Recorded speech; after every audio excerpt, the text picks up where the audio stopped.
আসসালামু আলাইকুম। আজকে আমি আপনাদের জন্য নিয়ে এসেছি খুবই মজাদার একটি দেশীয় রান্না কই মাছের দো পেঁয়াজু। খুব সহজেই কিছু উপকরণ দিয়ে বানিয়ে নিব এই মজার রান্নাটি।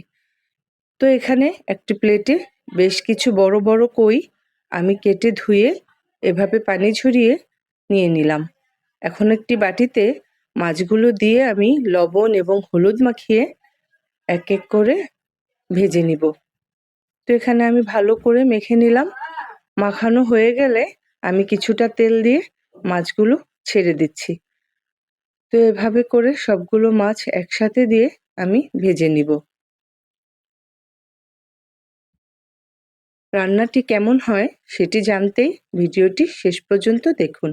আর ভিডিওটি ভালো লাগলে অবশ্যই একটি লাইক দিবেন এবং আমার চ্যানেলটি সাবস্ক্রাইব করে পাশেই থাকবেন।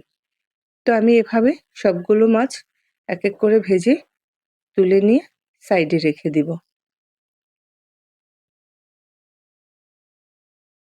সাইডে রেখে দেওয়ার পরে তো চলুন মূল রেসিপিতে। একটি কড়াইতে প্রয়োজন মতো তেল ও পেঁয়াজ কুচি দিয়ে নেড়ে নিচ্ছি।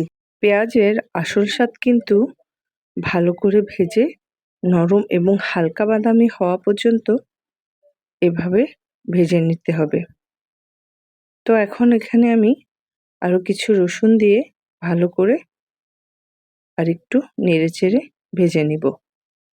এখানে ভেজে নেওয়ার পরে আমি দিয়ে দিব এক এক করে মশলাগুলো।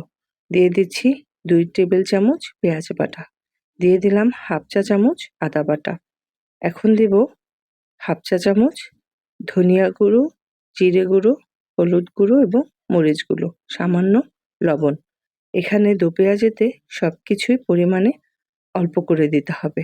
বেশি মশলা হলে এটা স্বাদ এবং অতিরিক্ত মশলায় মাছগুলো খেতেও ভালো লাগবে না।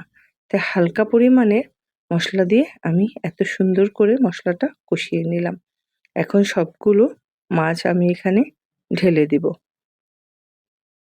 তো বন্ধুরা, আজকের কই মাছের দো পেঁয়াজুর রেসিপিটি আপনাদের কাছে কেমন লাগছে অবশ্যই কমেন্ট করে জানাবেন। এখানে আমি একটু স্বাদের ভিন্নতা আনতে কয়েক টুকরা তেঁতুল দিয়ে দিলাম। যেহেতু এটা দো পেঁয়াজু আপনি যে কোনো টক জাতীয় কিছু দিয়ে দিতে পারেন। তো স্বাদটা অনেক ভালো আসে।